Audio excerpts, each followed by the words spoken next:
Hey, before the podcast starts, I just wanted to let you guys know that the 1-year giveaways have started. This week we are giving away a copy of Borderlands 2, and if you want your chance to win, go to our Twitter and retweet the pinned tweet. You'll be automatically entered to win a free copy of Borderlands 2, and you'll be entered to win another package that has a total value of $70, and you'll have 5 chances to enter for that one. Follow us on Twitter at NTNPod, and a link will be down below in the description. Also remember that we have mugs for sale. These are a limited edition mug that will only be available through the month of July here in 2019. Check the link in the description and get yours ordered before July 31st. Thanks for listening, guys, and enjoy the show. All right, guys, we are starting up the podcast right about now. Hello, hello, hello, hello. Hello. I like it. Hello? Hey, what's happening, guys? Hi. Not much. We ready to, we good to go? Good to Yeah, dude. rock and roll? Got things and stuff. Uh-huh. Let's go on ahead and just start. Hello and welcome to Next to Nothing, the show where we talk about how to waste your time and not your money in gaming. I am your host, Danny K. With me, as always, the man who I have run out of adjectives for, renditions. Yeah. Hi, I'm NemiButt. Hello. Yeah. How's it going, guys? Hello, I'm Ren. Hi. Ren, how are you doing today? I'm doing great, dude.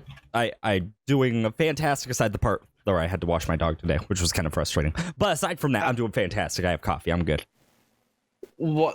Hold on. I feel like this is a cute story. Why do you need to wash your dog? Listen, that's not a cute story. He likes dirt a lot. He's an asshole. That's the story. That's the gist. So now he's locked in my room with me. Yeah. Yeah. Yeah. My room currently smells of wet dog. I am not happy. But it's fine. Whatever. Other topics. Other things. Our guest this week is Miss NemiButt. Hi. As we call her, Nemalicious, Nimbabwe, and I'm sure... Lamborghini. Mm-hmm. Nami. Mama Yep. Nemi. Yep. Finding Nemi. That's Yep. the new one, yeah. Finding Nemi. So real quick, right at the top, Nemi, Mhm. tell people where they can find you and where and what they're going to get when they find you there. Okay, well, you can find me on Twitter at NemiButt, Instagram at NemiButt, and Twitch.tv at NemiButt. And I do diamond painting, which is like, it's art, essentially. I stick beads to paper and make beautiful pictures out of it. I play video games, Siege, Borderlands recently. I've done League of Legends, Teamfight Tactics as well. I do a lot of different games. Yeah. A true variety streamer, if there ever has been. So I did a shout out for you in the Twitch chat. All the other links will be in the episode description on YouTube and in the video description of Twitch and on the podcast stuff. Real quick, I want to do some plugging for the people who might catch us later here. We have mugs for sale. It is officially July. It is the second day of July, which is, for those who've been following us, it's been 1 year since, it'll be 1 year next week. Sorry. But we are celebrating our birthday for a solid month because fuck the haters. That's why. So we have a mug. We have a mug available all month until the end of July. So go on ahead. The link will be in the episode description. It'll also be right there. So go buy a mug. They will be gone July 31st. Okay. July 31st. No more, gone. Mugs will be unavailable. Very limited edition. This design will never come out again. Let's see. The other thing I wanted to plug real quick is that we do have a contest running. And let me read you what the contest rules. So this is your guys' opportunity. You guys have given us a lot of support. We wanted to give it back to you guys the best way we knew how, which is to give you guys some free games. So to celebrate 1 year of the podcast, we're giving you an opportunity to win some free games. Each week when we post a new episode that is live on our Twitter. So that'll be out. The tweet will be posted tomorrow when I have the podcast up on Spotify. And all the other podcast hosts, but I'll just use the Spotify link. If you retweet that, you'll be automatically entered to win a free game. Ren, what are they going to win this week? Borderlands 2, which I'm also going to be talking about later. But that's the plan. Borderlands 2 Game of the Year edition. That is the big old plan and strats for this week. Okay. So this week, if you retweet the episode, our podcast link that has that features Miss Lovely NemiButt, then you'll be entered for a chance to win the Borderlands 2 Game of the Year edition. Here's the other thing: is we are giving away a game every week, one winner, one game. But you don't have just one opportunity to win a game. Mm-hmm. Every week you retweet, your name will be put into a second hat where you will win, where you'll have the chance to win a $70 package that is worth $70. Contains games like Metal Gear Solid Phantom Pains and a couple others I'm not remembering right off the top of my head. Mm-hmm. So, and let me just explain this real quick. So you have 5 chances to retweet the episode link. So you have 5 chances to win that $70 value. Mm-hmm. Contest rules are on my Twitch channel. You guys can check it out down below. If you have any questions, please send us a message on Twitter. And if you guys want to, follow us on Twitter at NTNPod. That is like all the plugging we have to do. We'll say it briefly one more time at the end of the podcast because I want to. We're really good at PSAs. Knows. Yeah. So I want to just make sure that everyone knows that they have a chance to win some free games. Mm-hmm. So yeah, let's just get into it. All right. Yeah. Nemi, you've been playing something. Ren describes it as an addiction. It's a slight addiction. Okay, I may just wake up and play it when I wake up. I may pull my friend Zyhark to play it with me because it's fun. I've been playing Teamfight Tactics on League of Legends. Mm-hmm. It's actually on the League of Legends client, so you don't have to download anything separately. But it's an auto chess game. So, like Dota Underlords or the actual mobile chess game, mobile auto chess game. Mm-hmm. There's 8 players in the game, and you get it's very RNG based, Mm-hmm. But you start off with one champion that you pick from like a circle. Yeah, that circle thing right there. And you pick something to start with, and you try to level up and get things with the same classes and same origins to get different buffs that will potentially destroy the other players. There's no you're on a team with anybody else. Everybody is their own person, and you're trying to defeat everybody else. And it's really addicting and it's really fun. And like the fact that League did their own version of this makes me happy because Red knows. Mm-hmm. I've played a lot of League. I've played League since I think 2010, 2011, whatever mm-hmm. the end of season 2 was.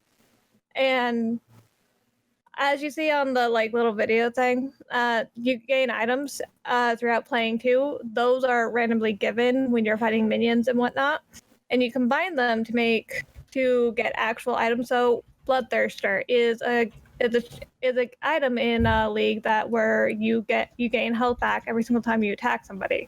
Mm-hmm.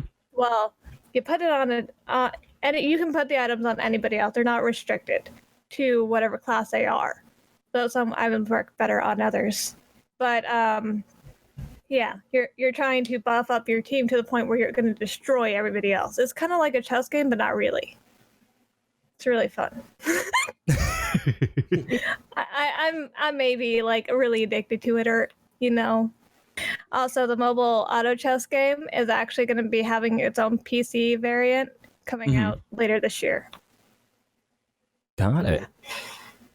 So this is free to play then? Yes, it is free to play. Mm-hmm. You do not have to buy it or anything. The little legends, which are on the bottom left hand of your screen or the top right, depending on which side you're on, those do cost Riot points, or you can gain them as you're playing TFT and doing the challenges. It does have its own little special challenges. Oh, and Ranked is going to be coming soon to TFT, which I'm excited for. So that immediately made me raise a question. So I didn't realize that they actually cost RP. How hard are the challenges though? Are they actually pretty reasonable hard. To accomplish? Okay. They are very reasonable to do. So one of the challenges I have right now is to make a 2-star Darius. And all you have to do to make a 2-star Darius is get 3 Dariuses, and it transforms them into a 2-star. There's also one where you play 20 nobles, which nobles are very easy to play. So you have your Vayne as a noble, you have Garen as a noble, and those are all very easy to play. And it doesn't matter if it's in a single game or in multiple. It's very easy to accomplish. It's not like, you know, some of the actual League of Legends ones where it's like, oh, you have to win this many times against this champion when they first come out. Yeah. Okay. Yeah, it's nothing like that, and that makes me happy. TFT has its own little section on the League client, too, where you can see what your next reward is going to be. And one of your first rewards is a little legend. Okay. All right. Cool. Because I don't know, I've never played any, like, auto chess games personally. From my understanding, I think they started in Dota. I think? Yeah, I'm not sure. I think it might have started even before that. But from what I read, it was a Dota 2 mod that started all of this. Yeah. And honestly, for me personally, I'm glad League of Legends made their own variant because I have a reason to actually be on League again. Because the game is dumpster fire without it right now. Yeah. I'm sure you feel me on that, Red.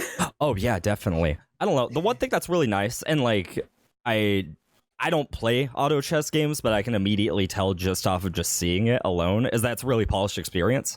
Like, there's not really a whole lot that seems utterly jank.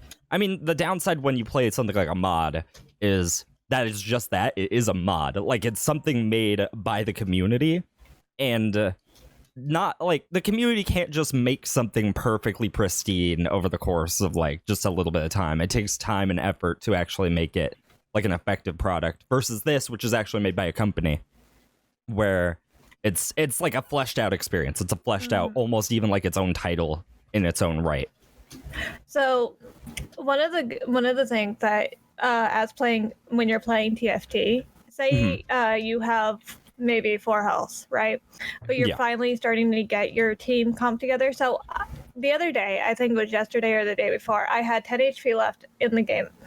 I got my entire assassin team built, which gives you 350% crit if you have all 6.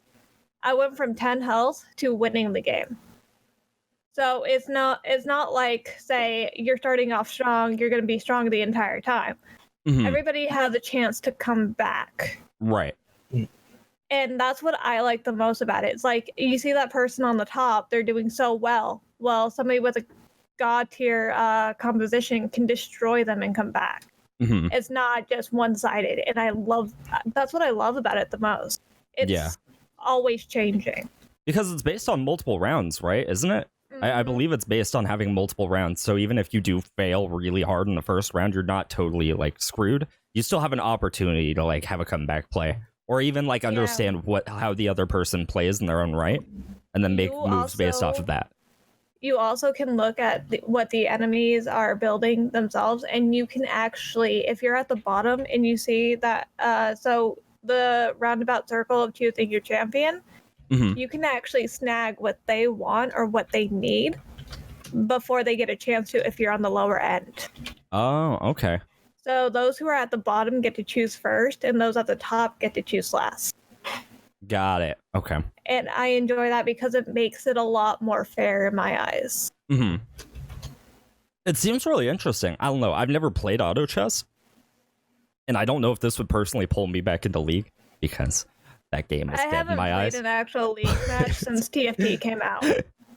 Yeah. Like, I haven't played an actual League match. I haven't even done ARAM since TFT came out. But this is actually an addiction for me, and it's actually something I'm going to be streaming more, maybe when the Borderlands 2 addiction kind of dies. But League, for me, it lost its drawing me in power. Like, yeah, I log in, I get the new champions because I have the blue essence too, so why not? But I've been waiting for something with League to change to make me want to actually continually log on and play. Yeah. Them coming out with TFT it's a chill game too. As long as you don't take it too seriously and don't get super pissed, because it is really RNG based. Yeah. It is a fun game. Like, I play with Zyhark every single day, and it's all in good fun. And when you're playing with your friends and you're playing against your friends, you're just like, I am very sorry that I'm about to destroy you, but you are D_destroyed. Taking your words run, by the way.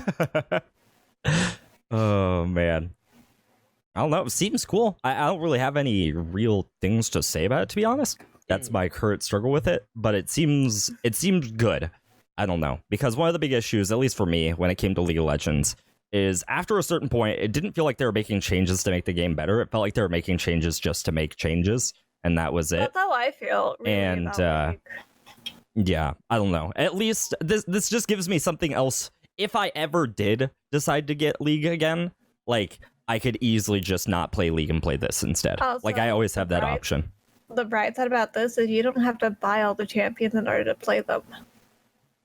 That's a very fair point. That actually is a very fair point. So, for those who aren't super familiar with League of Legends, so like for Danny, for example, in League, you don't actually start off with all the characters in the game. You actually have to like play the game for a certain period of time to unlock them using either a currency system or using things called like champion shards, which just essentially it's essentially like a discount on the currency system.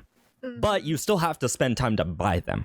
And that can be a huge like limiter for a lot of people, where for me personally, when I played League, I had the collection mindset of I want everything. So that was really what drew me in when it came to that sort of thing. So I ended up playing it for countless hours.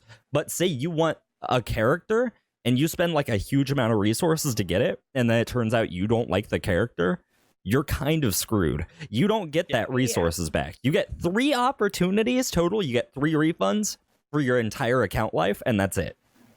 So like with something like this, at least like you don't really put in anything, really. Like with League of Legends, you have to put in hours upon hours to grind for characters, versus something along these lines where it's just like, I could just do a few quests and then I'm good. Like, I'll be fine. If anything, I'm sure I even have like a default start set, and that will still function totally a-okay. But yeah, that would be my mindset on it, at least. On the collection aspect for League, I know that all too well, as I have over 300 skins and wanted to finish my collection, and I keep adding more skins, and I'm just like, I had them all. Why did you have to add more to that specific kind? Oh, man.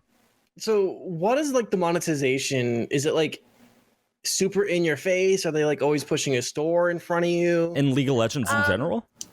League of Legends, or in this auto chess as well. So they actually aren't really pushing anything monetization wise, like telling you to spend your money on it. The only reason why you would is to upgrade your little legends. So you can actually upgrade your little legends. I have a 2-star Demacian Silverwing right now, and that's because I had actually bought a Demacian Silverwing with RP, and it wasn't expensive at all. It was like $5 of RP, right? No big deal. And then I got my first reward, and I was able to combine them. So they use the factors of how they do in the game to upgrade your little legends. Like, it's not that expensive. Say, like, for their skins, you have to spend $10 for one. Or, you know, if you want to really go in, also my cat saying hi. But a very decent skin, like, is going to cost upwards to $20 for just one. And then their ultimates are like $45, $50 now, and don't start at a discount anymore. Well, now I'm curious, now that you mentioned that. So you can unlock the characters using RP, but so you can unlock multiples to get a higher tier character? Yeah, so you know how you combine your champions in your auto chess game to upgrade them to tier 2? Yeah. Do the same thing with your little legends. You want to match them with the same one. I don't know how you get a tier 3 yet, because I've only gotten a tier 2, and that's just combining 1 and 1. Right. Yeah. Well, it immediately makes me think that like somebody that like just throws down $50 will just like steamroll.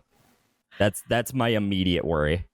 It's a purely cosmetic thing for Little Legends, though. They don't Is it? actually Okay. add any bonuses or anything to it. It's purely cosmetic. Got it. Okay.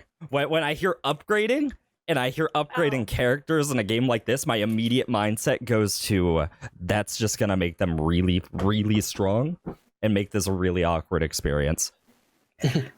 Yeah, your Little Legends, literally, all they do is sit there and look pretty, and you can right-click around the map and have it roam around. But they do nothing for your team at all. It's just there to look pretty, essentially. So there's not really any built-in pay-to-win mechanics or anything. No, there is not that you can determine.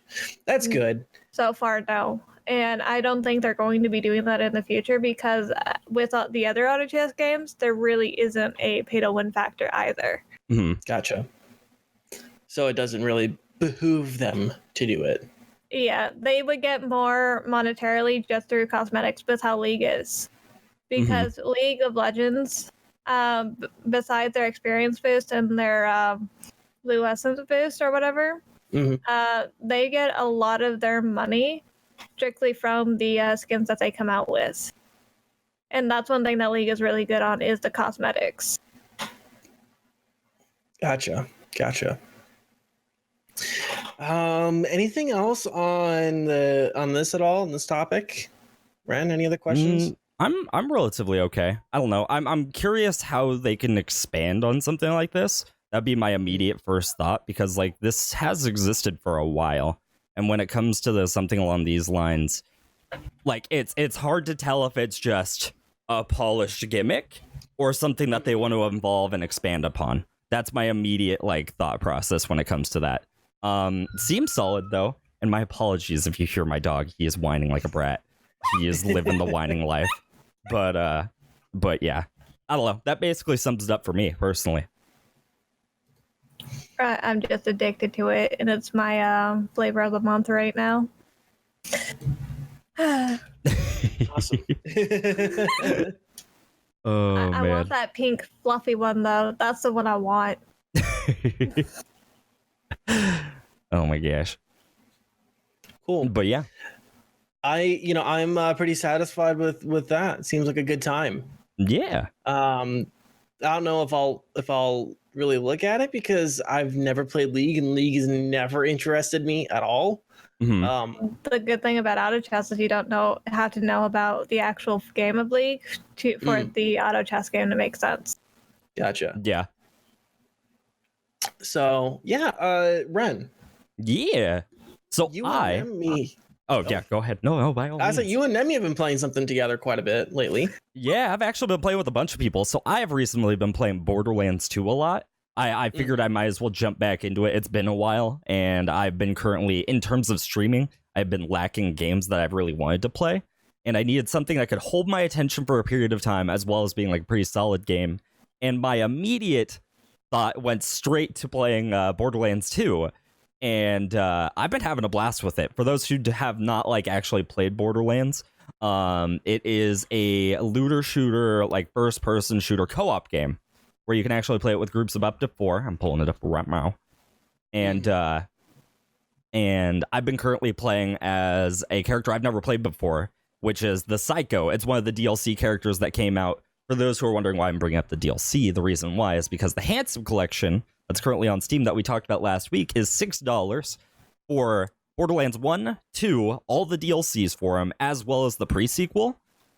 And that's a really solid price. Like, that's really, really hard to beat. It's very worth it. Yeah, even honestly, the thing that's really surprising is even if you own the games, it's still worth the cost just based off of the DLC alone. Like, the DLC prices get up to like $1 when you just have all the games. So like the entire total of like 100 different DLC items just is like $1.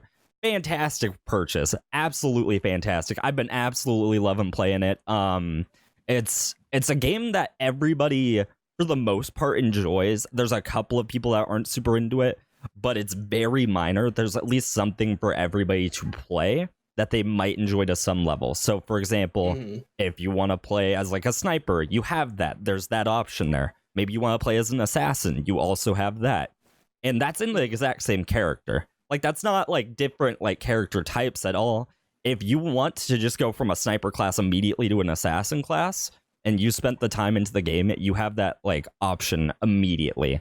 I've been currently playing as something which I've never experienced before in Borderlands, because most of the main characters are relatively passive when it comes to gameplay, where it's a lot of like staying far away from enemies, making sure that you hit critical spots, focusing on that kind of gameplay style. Where I've tried to take it in a completely new direction, where I'm playing a suicide character, which his entire point is to run in and die, and only to kill everybody when they die and then respawn, and then just keep doing it over and over and over again.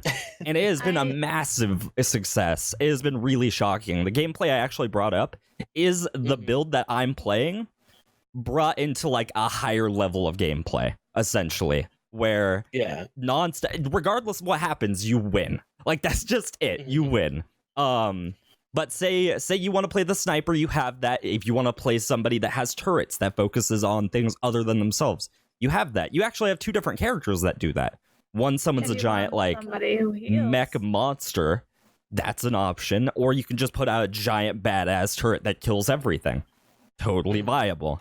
I don't know. There's so much diversity when it comes to this game, and the replay value is insane. Like, it never really ends. I'm currently at about level 40 to 41. And the max level is 80. The max level is 80. But even after you get to that point, even after you finish all the way up to max level, it brings in a new stage called overpowered levels, which is essentially during that time when you're actually leveling, the game tries to scale it to you. When you hit the OP levels, the game tries to scale it above you, and then it tries to destroy you in that fact. And there's up to 10 different levels. So you'll be at level 80, and if you're at level 80 op 10, the enemies will be at level 90. So you have to like monitor that, and the more and more you go into the game, in the normal mode, it's pretty basic, it's pretty easy, to be honest. Like, playing it just in its normal difficulty, it's not super bad. When you finish the game, you have the first option to go into true Vault Hunter mode, which essentially brings up the difficulty, like unlocks new enemies, increases like better loot chance, things along those lines. And it really... That's what we're doing right now, aren't we? Yeah, we are currently doing the true Vault Hunter mode. And that's just one mode. There's about 12 if you include the op levels. The next mode is called Ultimate Vault Hunter mode, which in terms of normal and true Vault Hunter mode, you don't really have to have a lot of coordination. It could be a game focused like around having fun and having a good time. And there's nothing really bad about that. But when you get into Ultimate Vault Hunter mode, it severely punishes you if you do not try to play like a cooperative group. If you don't play smart, these are all really important aspects when it comes to that stage. So like, if you want to play something that's a little bit more hardcore, Borderlands still has you covered there. You still have that option. If you want to play something casually, it has that option too. You're not really limited there. I don't know. I found that to be a really, really fantastic thing. Obviously, you can't talk about Borderlands without talking about the guns. And they're always super unique. I mean, I was actually doing some research earlier today to get an idea of how unique a gun can be. So just a base shotgun, for example, will have 5 different parts that can change dynamically. Like, you can have, say you get one shotgun of the exact same type as the other shotgun. The other one might have like other parts on it that might increase weapon spread, but improve damage along those lines, things like that. Each part like attributes something else different, as well as like even the build manufacturers. Something like Malawan really focuses on status effects versus something like Jacobs really focuses on like pure damage. And you can really choose what you want based off of those kind of things alone. So like, if you want to dive really hard and figure out stats for stats, there's that option right there, but you don't have to. That's just the nice thing, is like, you have the option of either, if I want to take a hardcore, I can. I have all of the tools there. Nothing is super out of reach. I can do that. If I just want to chill, have fun with friends, and shoot people in the face, I totally can do that too. I'll just grab whatever gun has the big green number, and pow pow, they're dead. Simple enough. I don't know. I found it to be really fun. I've been really enjoying it. The community in the streaming area is actually really nice. They're really friendly. And the positive thing is that it's a PvE experience. It's predominantly PvE. So like, there's not that toxicity, even if you do have that friend that's kind of like an asshole if you're like playing a PvP game and they're just like, wow, I can't believe you didn't kill that guy. That's not a thing there. It realistically isn't. If you die, you lose a little bit of money and you spawn like 10 feet away. Like, it's not the end of the world if you die. I don't know. I've been really, really enjoying it when it comes to that. Yeah.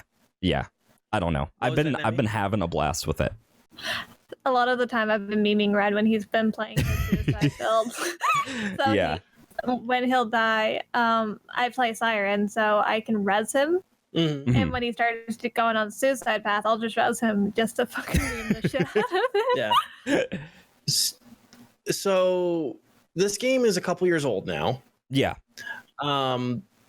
Is this your first or second time playing through this? Or this is probably my third time playing through it, but I'd probably call it my second time just to be fair, because it has been a long time. And the key thing to note is I actually learned about this relatively recently, and sorry guys, my headset just died out of nowhere, but I'm still here, don't worry. So one of the big issues is people assume that it's going to not look great just because it is really old. And the nice thing about it is that it's focused on a cel-shaded art style versus something like really realistic, where something realistic at that time probably would have aged really horribly. Versus right now, it's actually really, really solid. Like, there's no real issues with it. It looks great, runs well. I've not encountered any real issues. Some people have like talked that it's a really buggy game. I actually personally haven't noticed it. I don't know what the issue is there, but yeah. Give me just a second while I plug this in so that way I can hear you guys. Sorry. My bad. I don't have anything else aside from that. My apologies. All right. Did you guys have any questions though? I was saying some things on the Siren, which is what I was playing. Oh yeah, go for it. I'm enjoying that I get to shoot my pistols at my team and not kill them and heal them instead. The shotgun I got last night heals Zyhark in like 2 shots. So it's pretty fantastic. Oh, nice. Man. That is, I think, my favorite part about Siren, because I'm known for TKing my team. Yeah. Just to get back to like topic, my apologies again, everybody. Sorry about that. Things happen. So like I was saying, the weapons, they're very diverse, and that's just like basic weapons. That's actually not even including legendaries. That's not including anything along those lines. But yeah, there's a huge amount of diversity when it comes to those sorts of things. Even in terms of like one character, you can take one character in like 6 different directions if you really wanted to. Like, say you chose Axton to play using like turret focus gameplay, but it turns out you don't actually want to do that at all. You're done. You want to focus on explosives. That's a huge thing that you could do. You focus on assault rifles. You can really focus on whatever you want to in that regard. Yeah, the combat's really solid. The combat's really fluid.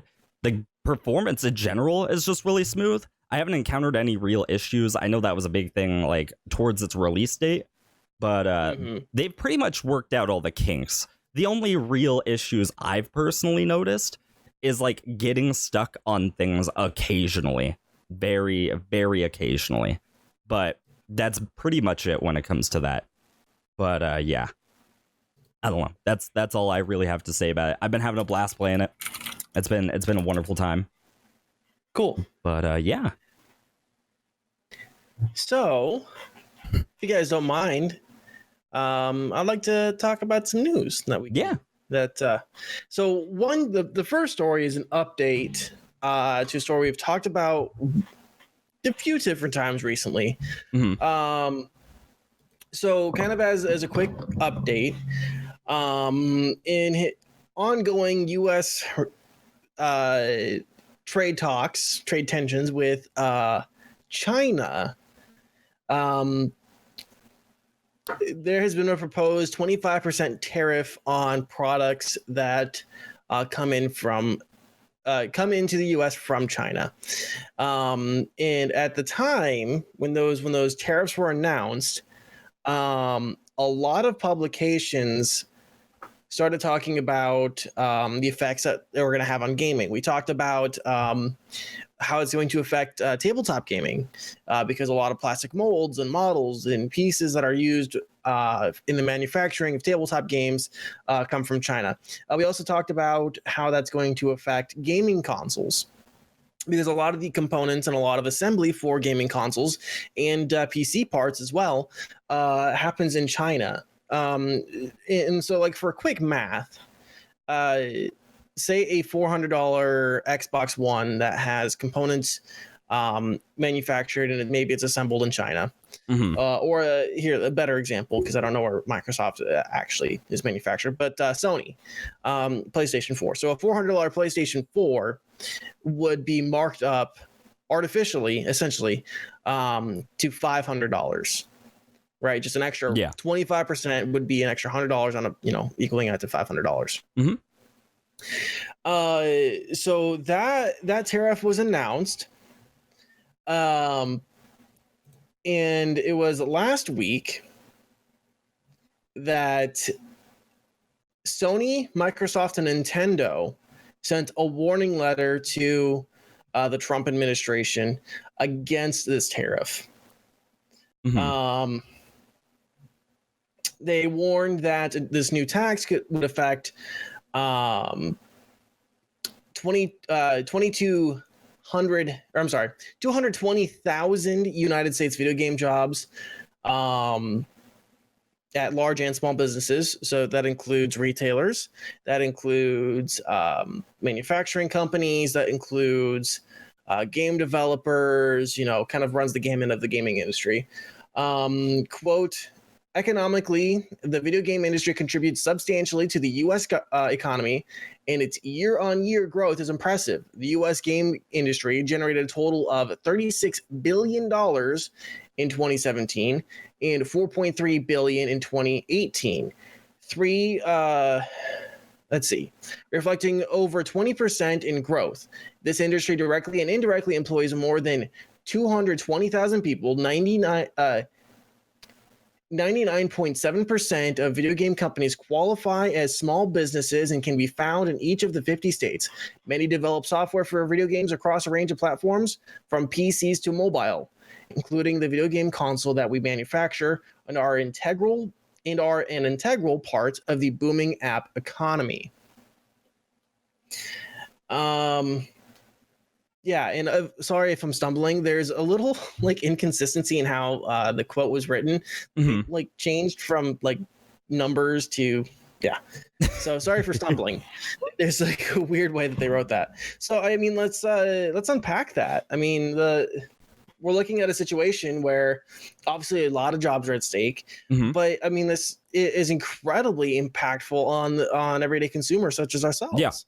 Yeah, I mean, a 25% increase is massive. That's huge. It's not like it's small or anything. Yeah. Well, I mean, 25% it's a quarter. Yeah. It's such a big. That's a point. That's a fraction of a piece that has its own name because it's very large. when you kind of think about it, right? Yeah. A quarter of something is a pretty big piece. Yeah. I don't know. I mean, if it was the costs of you said yourself $400 for a console up to a $500 cost, I would not buy a $500 console. It's hard enough to already get me to buy a $400 one in the first place. That's still a pretty rough price to begin with. Throwing price tags like that into the mix is gonna cause a huge recession when it comes to purchasing in the US. That's just how it's going to be. There's not really any one other way around it, really. I mean, yeah, I don't know. I really would not throw down the money for something along those lines. And God, I don't know. I feel like it's pretty cut and dry for me, at least. That's gonna severely limit the amount of games I buy. Severely. Yeah, it's gonna limit games I buy. It's it's gonna limit hardware. Mhm. I'm looking at my graphics card and thinking maybe I'm due for a graphics card. I've had this PC for almost 5 years now. Yeah. I'm getting kind of due for a new graphics card.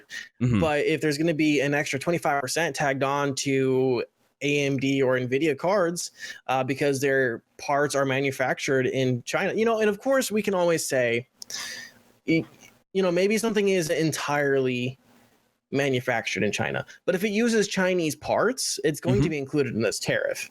Yeah. And so it might not get, like, the whole price might not get jacked up 25%, but parts of it will. Yeah. Right? If it's a particular part, like let's just say it's a fan motor, right? If you're getting a graphics card and it has some fans in it, right? If that fan is if that component of the fan is manufactured in China, that's going to see a 25% increase. Not to say if it's assembled in China, maybe it's assembled in Mexico, right? Let's just throw out some hypotheticals here. Or maybe Japan. We're not putting it, because I was going to say I think we're having some trade issues with Mexico. Let's just say Japan or Korea, South Korea, right? If we're going to see some, that component is still going to probably factor in to the price. So we could see a 25% increase on processors for GPUs or fans for GPUs. So that's the other thing. It starts to get into a lot of stuff. Someone just said these companies will ship them to Taiwan, Vietnam, slap a made in Vietnam sticker on it, and then send it over. That's entirely possible. I don't know. I'm not going to pretend that I'm like a macro economist. But I'm also not a business person, so I don't know how companies will really deal with this. All I'm concerned about really is the impact on the end user, the consumer. Yeah. That is a good point. Like, it might not. Savvy businesses might not have this 25% slapped on all their products or any of their products if they're savvy enough to try to get around it, which is entirely possible. If a company has, like, let's just say Sony wants to move their manufacturing from South Korea to maybe Indonesia, I could see that being a boon in Sony's favor if they can keep that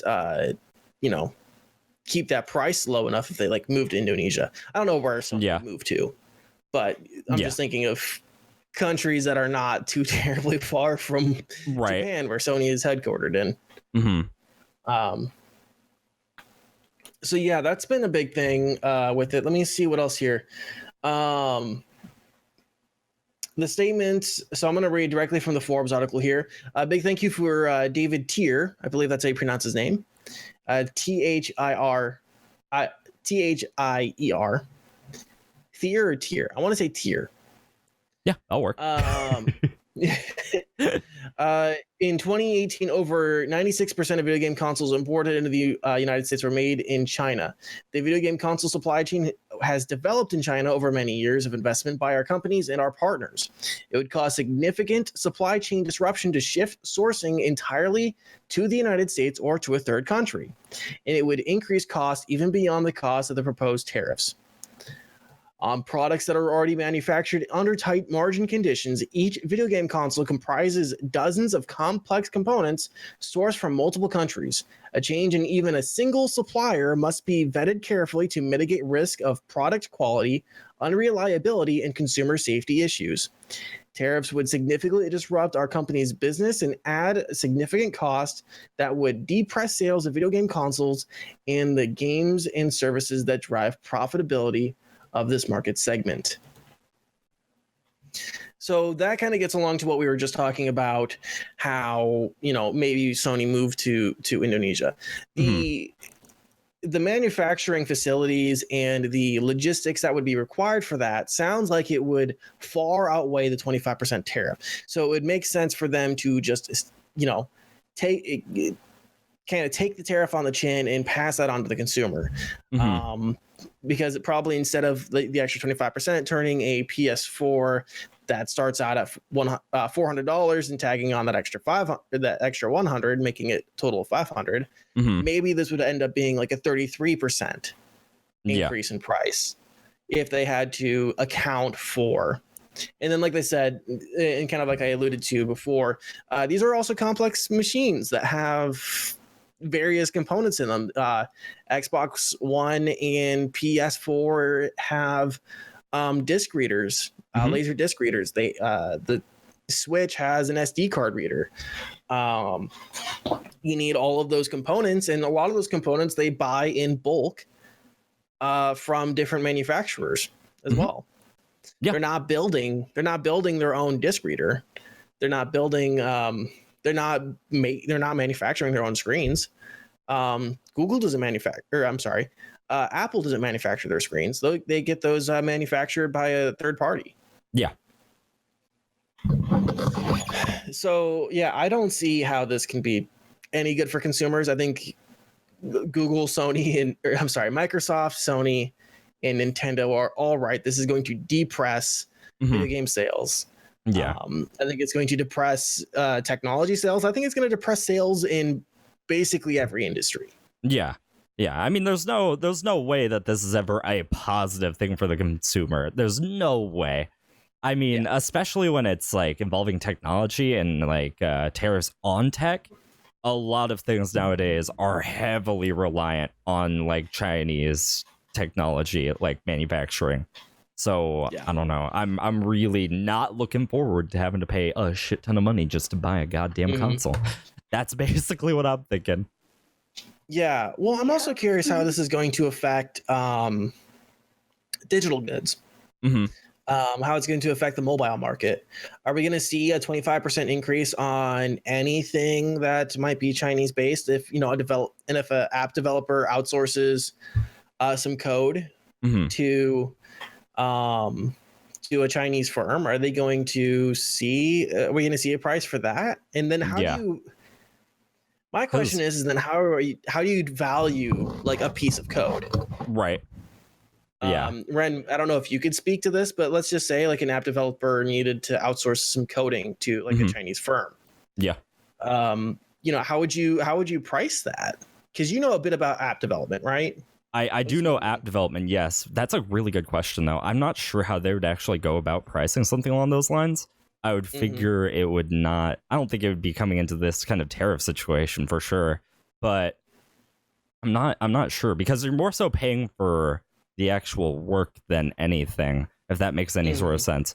So, yeah, I don't know. I don't know if that would necessarily come into terms with this, because usually when you outsource, they're not actually making the entire product. They're normally making parts of it, and then you could just use that as work rather than as like an actual manufactured good per se.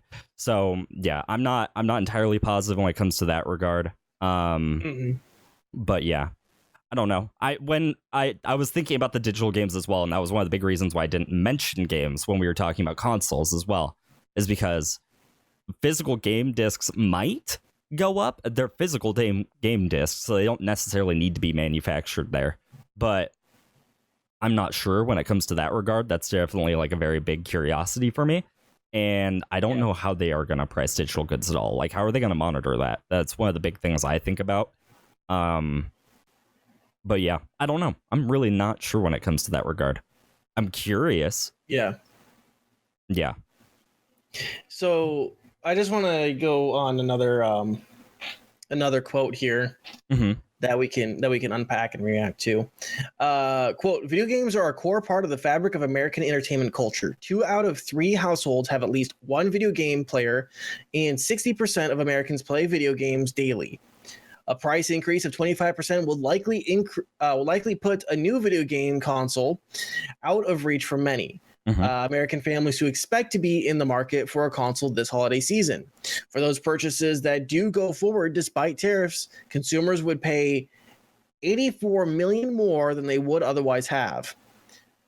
According to a recent study prepared for the Consumer Technology Association by the independent economic group Trade Partnership, that study also noted that even after accounting for new tariff revenue, the result is a net of $350 million loss for the U.S. economy for each year the tariffs remain in effect, with a burden carried by U.S. consumers.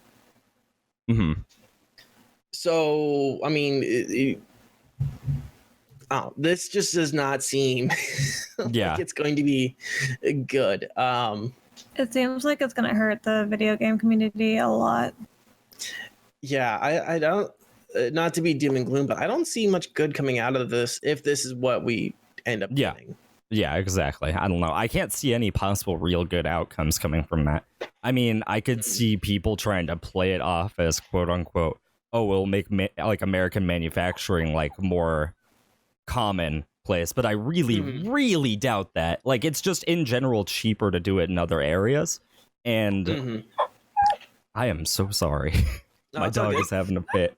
But yeah, I don't know. I can't see like any reasonable reason where it just heavily like limit everything I buy. I buy so much tech, like just random tech. I bought my computer parts all last year. If I had to buy it during the tariff season, I couldn't afford my PC. That just wouldn't be a thing.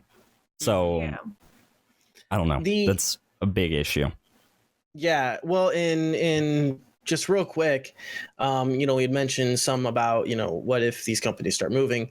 It looks like, according to at least this source, Nintendo has been kind of like, let's maybe think about some other options we have here. Maybe they've been reading the writing on the wall. But they have been moving some of their production to Southeast Asia.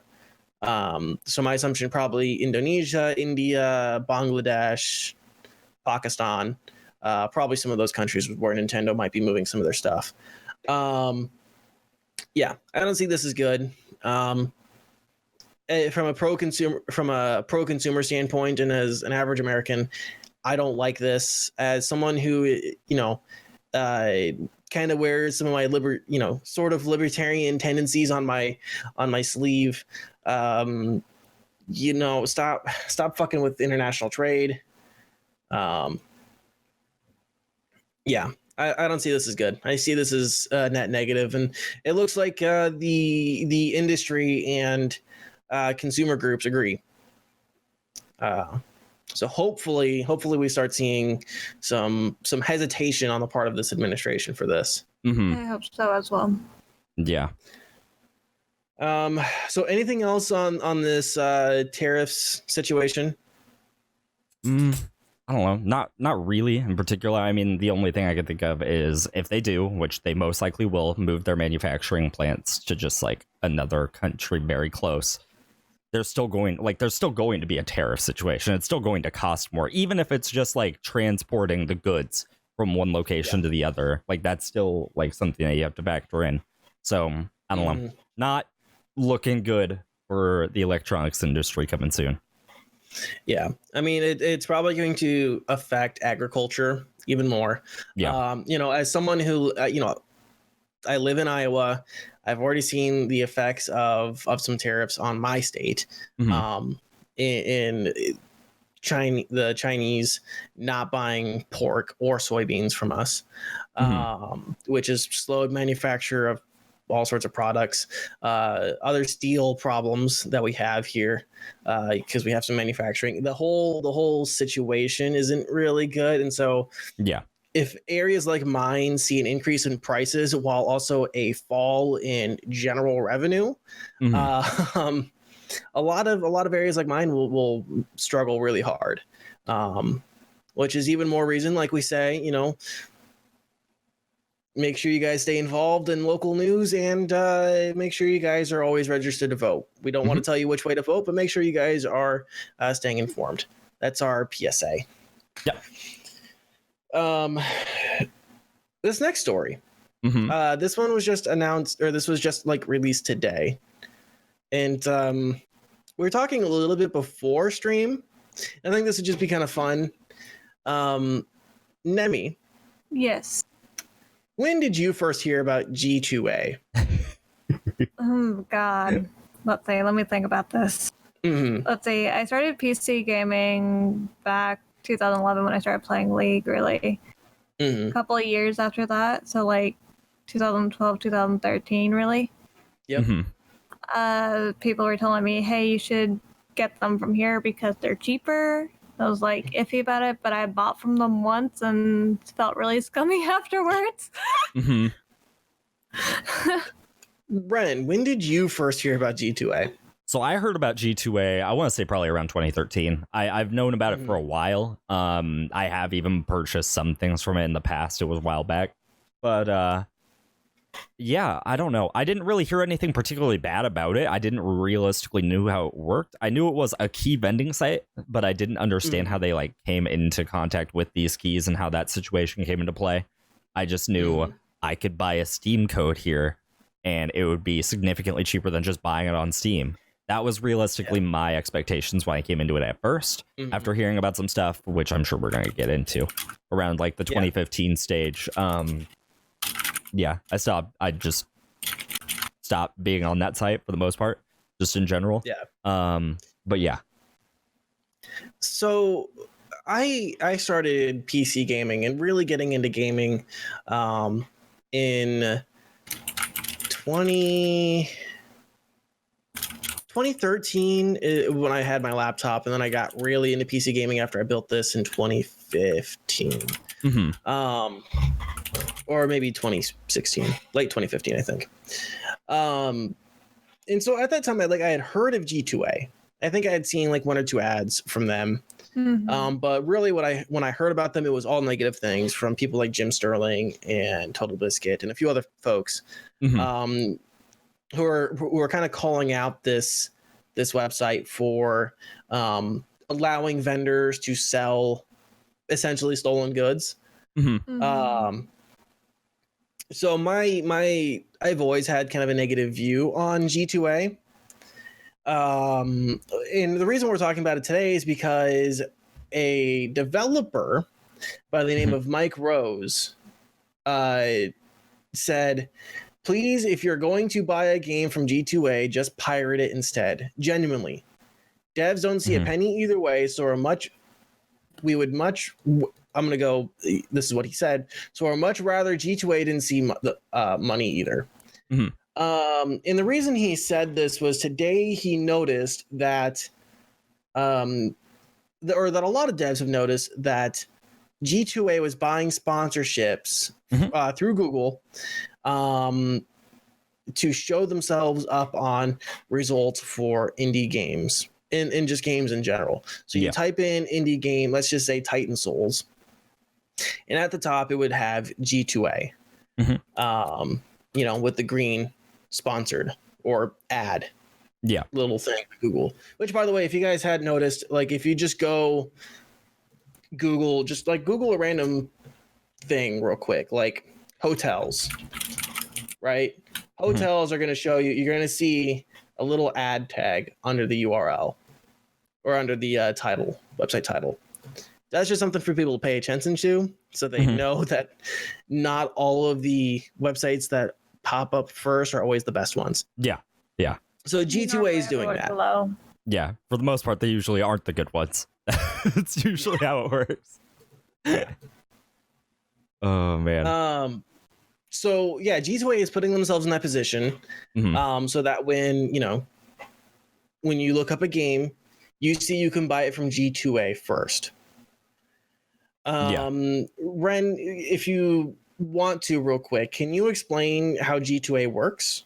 Yeah, so G2A, essentially, we did talk about it a little bit before the stream because Danny didn't know super much about how it works. Essentially, it's a Steam key reselling site. So people will either find a way to acquire keys, whether it be through a semi-legitimate means as buying keys from the devs themselves, versus something like claiming that you're a viewer. That's one of the very popular ways that people get a lot of keys. They'll claim they're a viewer and then ask for a free review key, and they'll usually return that and then just sell that back. That's not always the case. There are quote unquote legitimate ways of doing it, but for the most part they're always fairly sketchy and scummy. And say I wanted to buy Borderlands on G2A, it would have a base price or an average price of probably around $7, and you could actually choose a vendor of who you'd want to choose. So say you'd find one vendor who's selling it for $4 with about 50% review rating. So it could be a bad key for all you know. anything's possible. And then you find another review, like another key vendor who's selling it for about $6 with like 90% like review rating. So the key is most likely to work, but who knows? Again, anything is possible. Fake keys are given out all the time. But yeah, that's essentially how it works. That's the main way that it functions. It's just realistically a key reselling site. They also have some weird scummy loot box transactions I've never really looked into, but that is a thing that they do have as well. But yeah, grand scheme of things, key reselling site. Yeah. And so the reason this is like super attractive to a lot of consumers is because these are incredibly low prices for games. Yeah. You know, we think about the Steam sale and like all the deals you can get. These are like Steam sale level prices for, like all the time. Yeah. So a good example that I could give right now is, so the Steam summer sale is currently happening. The way that would work is, in the past at least, is that the Steam summer sale would happen. People would buy a lot of like Steam keys of like a particular game. So Borderlands, it's like $4. They'd buy those, then they'd wait until a period of time where the game is not on sale and then sell it for like $8.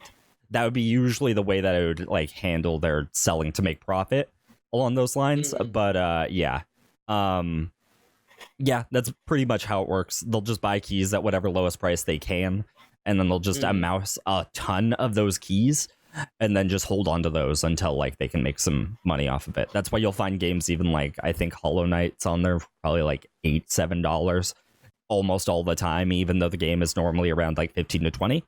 But yeah, that's usually the option. Yeah. And so why would this be scummy? Like, people are probably asking like, okay, so what is wrong with this, right? It's just, someone might be thinking about this as like maybe going to a flea market or selling like stuff on eBay, having like an eBay store or something like that. Ren, why would this be a bad thing? How could this be a bad thing? So one of the ones I already listed, for example, is just fake accounts or bot accounts trying to acquire, like, amass keys through the use of botting review mails. That's a very common occurrence in the gaming industry, where people will claim that they are a reviewer or something along those lines, or maybe they'll want gift copies to give away, and they'll end up getting these keys just to resell them on the site for like $5 each. So easy way to make money doing it, something along those lines. There's no real cut for the developer in like the mass majority of like situations. The cut for the developer is quite literally 0%. It's usually just peer-to-peer transactions of, I have this and you want it. So think of it in the sort of sense of like GameStop used games in that kind of regard, but they're digital copies that were 99% either acquired through illegal means, such as using fraudulent credit cards, review copies, super common, things along those lines. Things that can't realistically be tracked back to you, because it's really hard to track an actual Steam key a lot of the times. It's very difficult to do that. Even the ones that are, those are probably, more often than not, the failed keys that you end up getting from vendors, or they are the ones that are tracked that have just been denied. Quite usually the case. But yeah, I don't know. It's really hard. I'm sure there might be some developers, and it's a very, very small pool if it is, where they actually vend their own games through G2a. I'm sure that's a possibility. And as Fan actually mentioned themselves, they have an option at G2a for the developers to pay money, pay for a service, which essentially is to stop the games from being sold fraudulently, even though they're not realistically sold through them.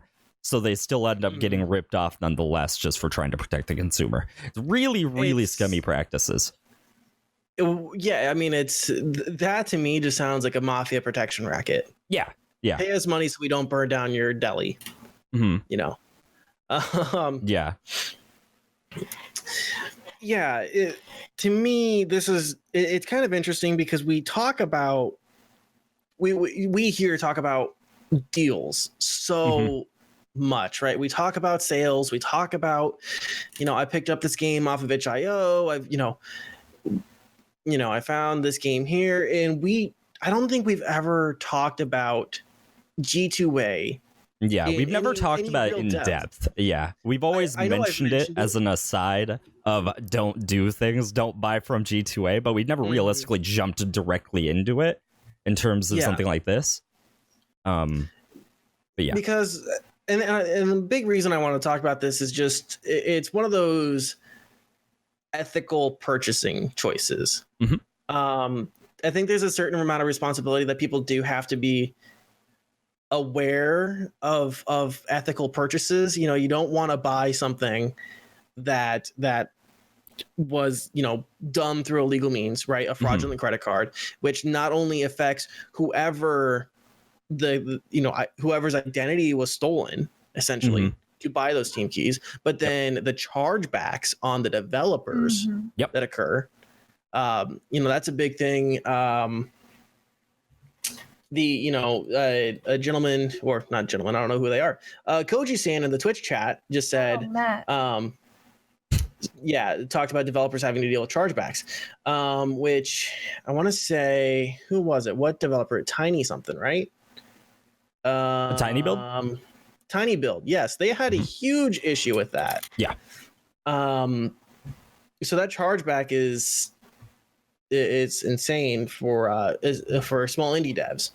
And so I just wanted to talk about, you know, some good ethical sources in which you can get your games.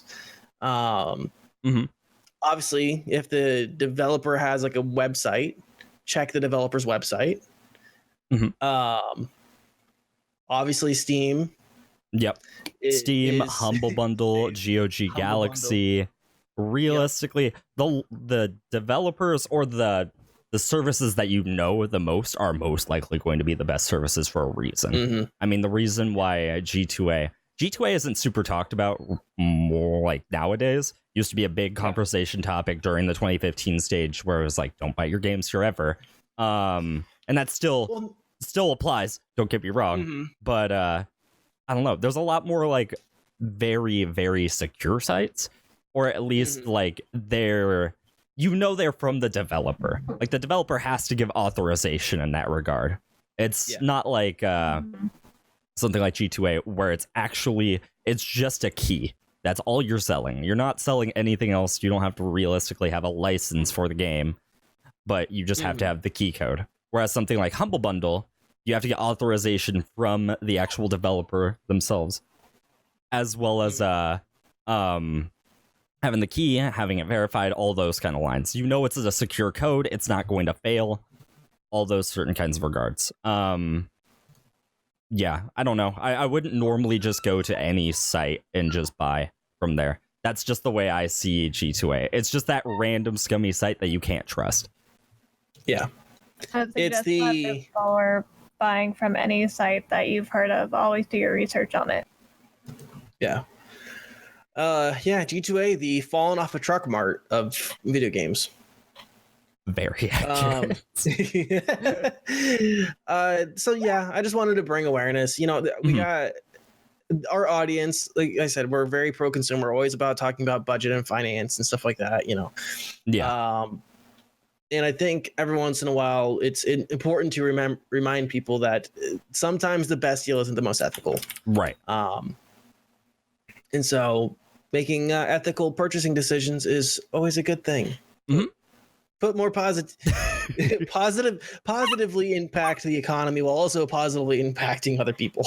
Yeah. That's a good way to kind of end that, I think. Anything else in G2A though? Any other thoughts? Support the developer, not the guy in his basement that's just selling random stuff offline or online. You know what? We haven't plugged this in a while, but we do. If you guys want some really cheap games and want to help support the podcast, we do have a Humble Bundle link that will be down below in the description of the podcast episode. If you guys want to help support the show. Yep, as well as supporting charities. That's right. So I got all of the things on our list here taken care of. Is there anything else you guys wanted to talk about? There's nothing particularly coming to mind. Yeah, I don't know. There's nothing that I'm thinking about that's coming along soon.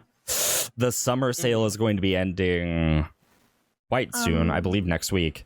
Yeah. So that's just one thing to keep an eye out on. Oh, hopefully. So normally around this time of year on Humble Bundle, another Humble Bundle sellout, they normally do something called a Freedom Bundle. And normally the Freedom Bundle is some of their like biggest bundled games. Hush your face, bub. I'm trying to talk. And they'll announce not like normally in a bundle, they announce maybe 10 games of whatever quality. Normally in a Freedom Bundle, last year I believe they announced 60, I think. And they were all actually really, really solid titles. A lot of them are really like well reviewed, well criticized. They're overall solid games. They're not just that random game that was 99 cents for the most part. That should be coming up. That I believe that started up around the 4th of July last year, so I'm hoping that starts up this year. But yeah, I don't know. That'd be the one big thing that I'd think about coming up soon. Hopefully that it's going to be a really solid thing. But yeah. Cool. With that, I say we go on ahead and end the show a little shorter, but you know, that's not always bad. We can't have 2-hour episodes every week. We aim for an average of an hour and a half. Nemi, why don't you tell the people out there where they can find you and what they're going to get when they find you? Okay, you can find me at twitch.tv/NemiButt. I do variety streaming, so I do a bunch of gaming. I also do art streams that are more for my mental relaxation. You can find me at Twitter at NemiButt and Instagram NemiButt as well. NemiButt on everything, literally. I'm lucky. I would say she's got that consistent branding. When like, so it's funny, right? Real quick. My name NemiButt, literally, I started with the name Nemi. It's from a Swedish or Norwegian goth comic about a girl named Nemi. Then my friend Ruru just started calling me NemiButt, and it stuck. And so that just became my thing for everything. And it's so unique that nobody has taken it anywhere else. Oh man, it's kind of like Danny K in that regard. Yeah. Like I never had to fight for my username. Oh, go ahead. So my username before used to be Lishy Kitty. Yeah. I used to have to fight on that for everything. And I used to play Terra, and my name when I went to transfer servers was taken, and I was pissed. But yeah. Ren, what's going on with you? Yeah, I'm gonna be doing some Borderlands 2. That's the big plan for the time being. I'm planning, the big goal is to get all the way to max level and get to the max like grinding stage and see if I want to actually run through another campaign. We'll see. That's the big old plan. That's the big old strat. You can find me at twitch.tv/renditions with 2 Z's. You might even hear a dog that's really obnoxious sometimes. Who knows? Anything's possible. But yeah, I'm gonna be doing that. We're waiting for Reach to come out on PC. Really hoping that comes out soon. I am just waiting for that, basically. But yeah, that's all that's really coming up for me for the time being. I don't have a whole hell of a lot coming up. I know I've been talking to some other streamers to, do a good stream night. Some game, maybe we'll do PUBG or something like that. I got gifted PUBG, so might do that here shortly. Other than that, there's not a whole hell of a lot going on with my channel. Mostly focusing on the podcast right now, and I'm also coming up with some more content ideas. I'm thinking about doing like a Twitch Prime Thursday where I maybe start playing through all the Twitch Prime games that I've claimed. How many would that be? I'm pretty religious on clicking the claim button. I've got a lot of games from Twitch Prime that I haven't even clicked on or looked at. I just claimed them. Did you get a Summer when it was on Twitch Prime? Yeah, I think so. You should play that first. So yeah, I might be doing that just because I was looking at it and I'm like, I have so many games that I've never touched to the point where I'm like, can I let like my little brother or someone log in on Twitch account and install these games, maybe? Oh man. There's So- one final thing that I actually thought about. I'm probably just gonna go over it really tinily, but it actually came up in my emails from Twitch. Their Twitch Sells Out program that's gonna be happening on the 15th. That I don't realistically know what the hell they're selling, but apparently they're selling something, and they want me to install like Blacksmith to sell it through that. I'm very curious what they're planning on doing with that. But it's probably related to the Prime Day. Yeah, it is. But I don't know. I'm very curious about that. I'm wondering what they're going to be like selling. Apparently, they're doing electronics as well. I don't know. We'll see. But yeah, that's that in terms of that. I know, really mild tangent, but yeah. No, it's all good. So yeah, in terms of the podcast, guys, you can find us if you guys are joining us for the first time. Thank you for coming in. We appreciate you guys spending your time with us tonight. You can find us on Spotify, Apple Podcasts, Swoot, iHeart, TuneIn, and everywhere else podcasts are found. If you guys are on some obscure podcast app and can't find us, let us know. We would love to get on there. We would love to serve you guys on the platform of your preference. You can also find us on YouTube, so subscribe on YouTube if you like watching there. If you want to watch live, make sure you guys follow this channel. Also follow Nemi and Ren. And like I said, at the top of the show, we have mugs available. Those are limited edition mugs. They are a 1-year celebration. Buy them before July 31st, 2019, and you will be happy with it. Sorry. Apparently, people wanted to fire off fireworks near me. It's overall a scuff day. It's okay. And then we also have the contest. So if you are watching right now, or if you're listening, so if you're watching right now, wait for tomorrow you'll see a tweet on our Twitter at NTNPod that says our episode with NemiButt is live. Retweet this link to be entered to win, to be automatically entered for your chance to win a free game. We will randomly select a winner out of those retweets. Your name will be put in a second hat that can be entered multiple times for a $70 value that will be awarded at the end of the month. Ren, what game are they entering to win for again? This Borderlands 2 Game of the Year for PC. It should be good. Should be wonderful. Awesome.